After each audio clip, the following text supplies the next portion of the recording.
এলগিনে ঢোকার উপায় নেই, তাই রাস্তায় একা দাঁড়িয়ে রইল সংলাপ। যদি কোনো মানুষের দেখা মেলে তাহলে অন্তত ওর মনটা শান্তি পায়। বৃষ্টি পড়া বন্ধ হয়েছে কিছুক্ষণ হলো, তবু আকাশ মেঘে ঢাকা, রোদের দেখা নেই।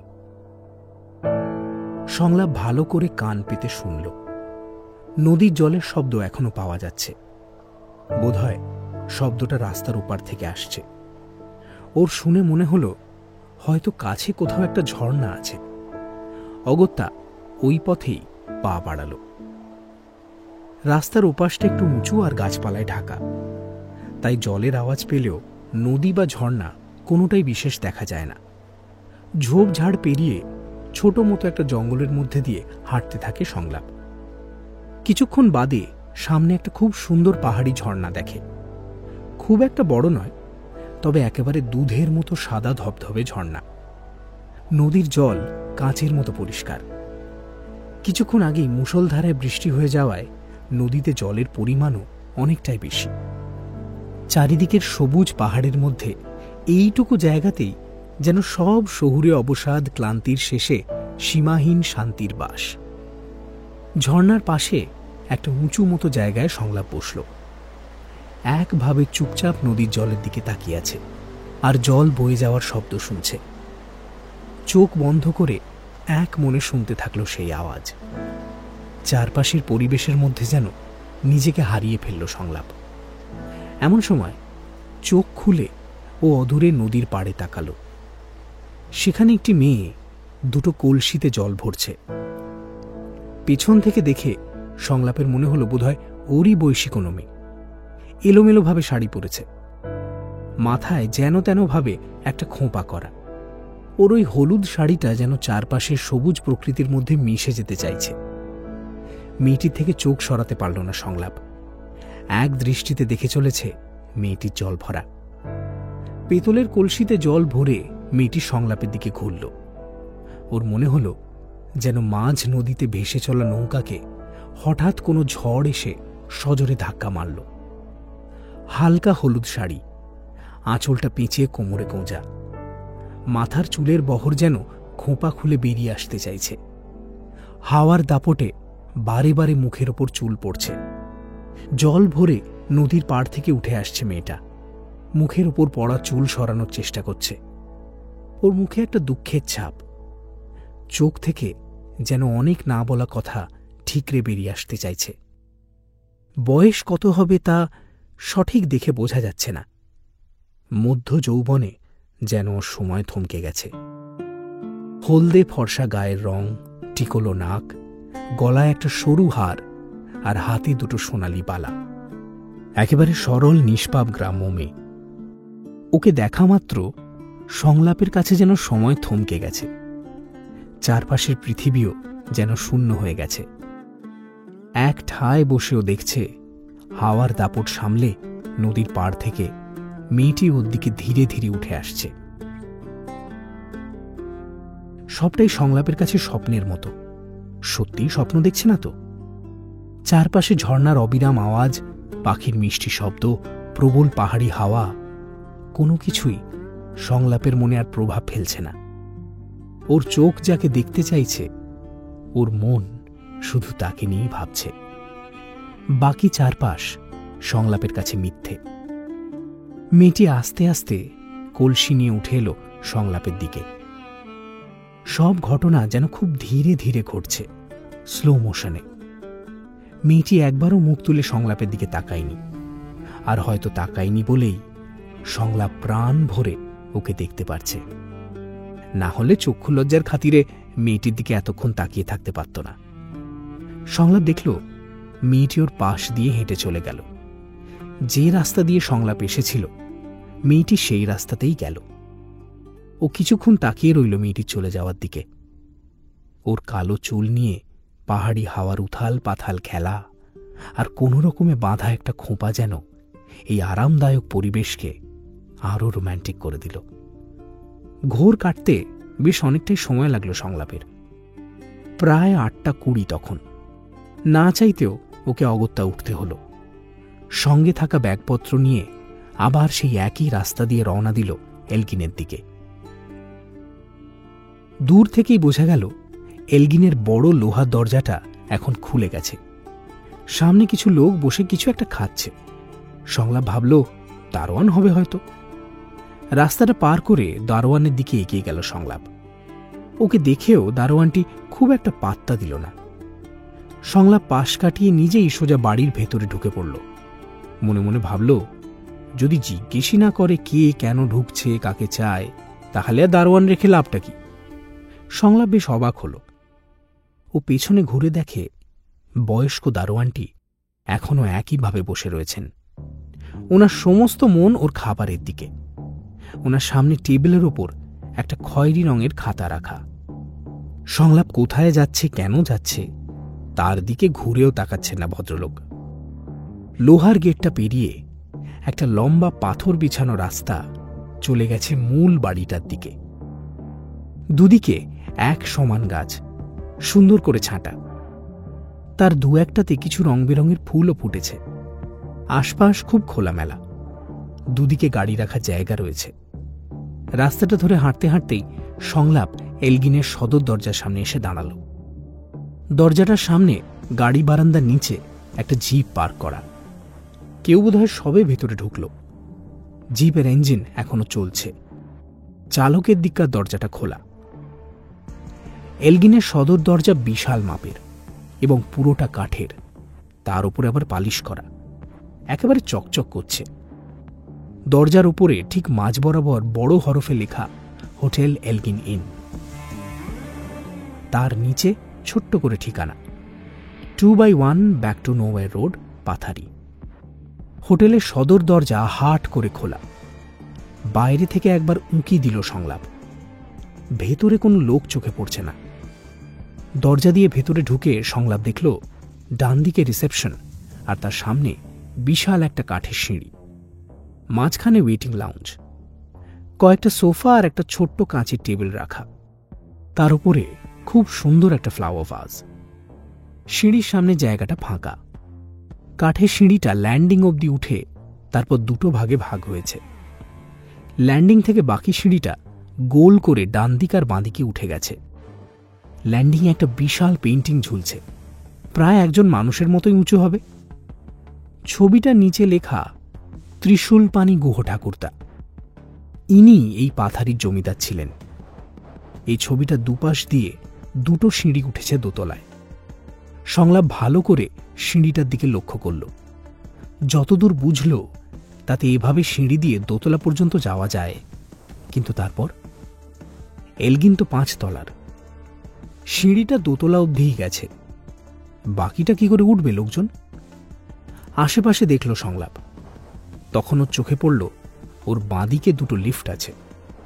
সংলাপ ভাবল অদ্ভুত ব্যবস্থা তো হোটেলটার। আর দাঁড়িয়ে না থেকে রিসেপশনের দিকে পা বাড়াল। ওর মনে একটাই ইচ্ছে, কতক্ষণে রুমে গিয়ে খানিকটা ফ্রেশ হবে। প্রথমে ট্রেনে, তারপর টাঙ্গায় ওই রকম এক জায়গায় গুটিয়ে বসে থেকে ওর পিঠ আর কোমরে এবার বীভৎস ব্যথা করছে। তার মধ্যে এতটা রাস্তা চিতার ভয়ে বৃষ্টিতে ভেজা। রিসেপশনে এসে সংলাপ দেখে একজন মহিলা বসে আছেন। কোনো কম্পিউটার বা ল্যাপটপ কিছুই নেই ডেটা রেকর্ড করার জন্য, খালি একটা বিশাল লাল খাতা। ওতেই সব ডেটা রাখা হয়। অবশ্য এলগিনে তত লোকও আসে না যে কম্পিউটার রাখবে। রিসেপশনের ভদ্রমহিলাকে সংলাপ বলল, এক্সকিউজ মি ম্যাম। ইয়েস বলুন। খুব মিষ্টি গলায় মহিলাটি উত্তর দেন। ওনার বলুন বলায় সংলাপের মনে পড়ল এটা তো আসলে একটা বাঙালি জমিদার বাড়ি। ও খামোখা ইংরেজিতে বলতে যাচ্ছিল, এবার বাংলাতেই বলল, আমার একটা রুম লাগবে। আচ্ছা, কজন স্যার? আমি একাই। বেশ, কতদিনের জন্য স্যার? আজ রাতটুকুই, কাল সকালে চেক আউট করে যাব। Okay sir. আপনার নামটা যদি বলেন? হ্যাঁ, সংলাপ মুখার্জি, SANGLAP MUKHERJE। ধন্যবাদ স্যার। আপনি এখানে আপনার পুরো সই করুন, পাশে ফোন নাম্বারের ঠিকানাটা লিখে দিন। এই বলে মহিলাটি সংলাপের দিকে লাল বিশাল খাতাটা আর একটা কালো পেন এগিয়ে দিলেন। ওনার কথা মতো জায়গায় যাবতীয় জিনিস লিখে ওনাকে খাতাটা ফেরত দিল সংলাপ। মহিলাটি সংলাপকে একটি চাবি ধরালেন। এই যে আপনার চাবি স্যার, রুম 305 স্যার। কোন ফ্লোর? 3 তলা, মানে 2nd ফ্লোর স্যার। আচ্ছা, থ্যাংক ইউ। আর স্যার, এটা রাখুন। ভদ্রমহিলা হোটেলের একটা ব্রোশার আর একটা পোস্ট কার্ড ধরালেন, যাতে হোটেলের সব ডিটেলস আছে। অনেক ধন্যবাদ। সংলাপ অল্প হাসল। ভদ্রমহিলা আবার বললেন, স্যার, ঠিক 9টায় ব্রেকফাস্ট। আপনি প্লিজ সময় মতো চলে আসবেন ব্রেকফাস্ট টেবিলে, 1st ফ্লোরে। ঠিক আছে, আমি পৌঁছে যাব। ধন্যবাদ স্যার, লিফট ওই দিকে। ভদ্রমহিলা সংলাপের পেছন দিকে গেটের বাঁ দিকে থাকা লিফট দুটোর দিকে আঙুল দেখালেন। সংলাপও ওর দিকে আলতো হাসল, তারপর সোজা গিয়ে লিফটে উঠল। মহিলা বেশ ভালো বাংলা বললেন আর খুব চটপট কথার উত্তর দিলেন। সংলাপও নাম দেখেছিল প্রিয়া খুংরো, সম্ভবত খাসি উপজাতির। রিসার্চের কাজে শিলংয়ে থাকার সময় খাসি উপজাতির অনেকের সাথে পরিচয় হচ্ছে সংলাপের। তখন ও ওদের খুব কাছ থেকে দেখেছিল। লিফটে উঠে সংলাপ পৌঁছল 3 তলায়। প্রতিটা ফ্লোরই একইভাবে সাজানো। এলগিনের মাঝখানটা ফাঁকা। ফ্লোরগুলো বিল্ডিংটাকে দুপাশে গোল করে ঘিরে রেখেছে। একটাই বারান্দা, যার এক পাশে লাইন দিয়ে ঘরগুলো সাজানো, আর আরেক পাশে সারিবদ্ধ জানলা। জানলাগুলো দিয়ে বাইরের জঙ্গল আর ঝর্ণা পরিষ্কার দেখা যায়। লিফট থেকে বেরিয়ে সংলাপ দেখল ডান দিক আর বাঁদিকে পরপর ঘরগুলো সাজানো। বাঁদিকের ঘরগুলোতে কোনো নাম্বার নেই। ওগুলো মনে হয় এলগিনের স্থায়ী বাসিন্দাদের। ডান দিকের ঘরগুলো একে একে 301, 302 এভাবে রয়েছে। সংলাপের 305। ও সেই দিকে এগোতে থাকল। এটা এলগিনের ব্যাক সাইড। ঘরগুলোর সামনের বারান্দার জানলা দিয়ে এলগিনের ব্যাকইয়ার্ড দেখা যাচ্ছে। সংলাপ দেখল 2টো লোক কিছু কাজ করছে ওদিকে, বোধহয় মালি। গাছগুলো সমান করে ছাঁটছে, সেটা বোঝা গেল। নিজের রুমের সামনে সংলাপ এলো। দরজার উপরে বড় বড় করে লেখা 305।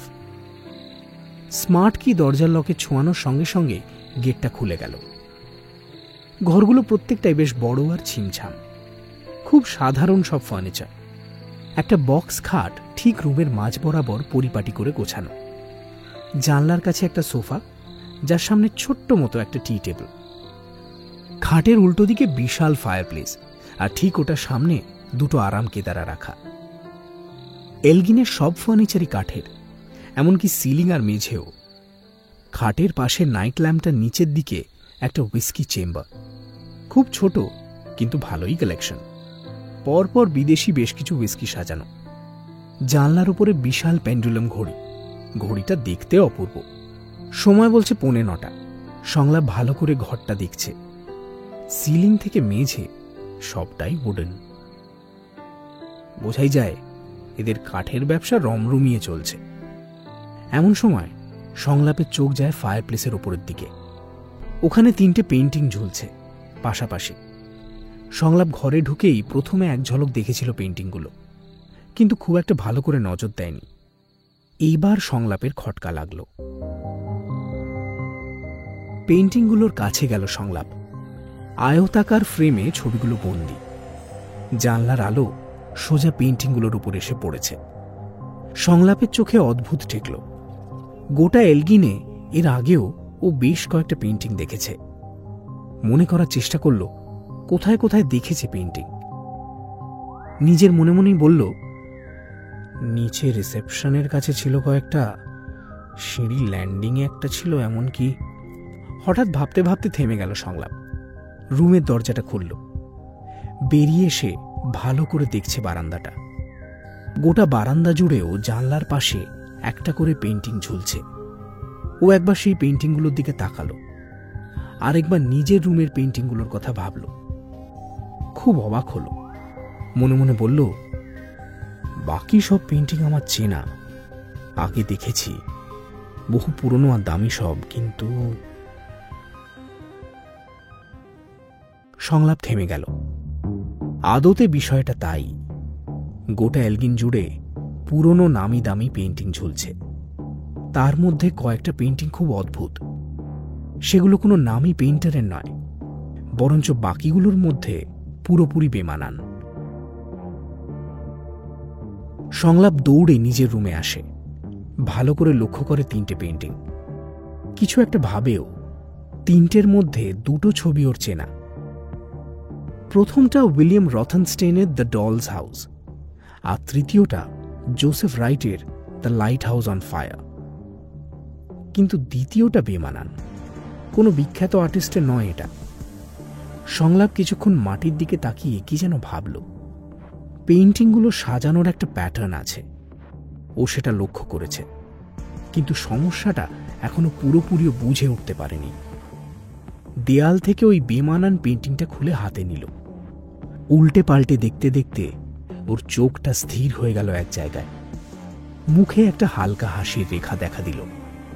কিন্তু কেন? কি দেখল সংলাপ? আর এই পেইন্টিংটায় কি এমন আছে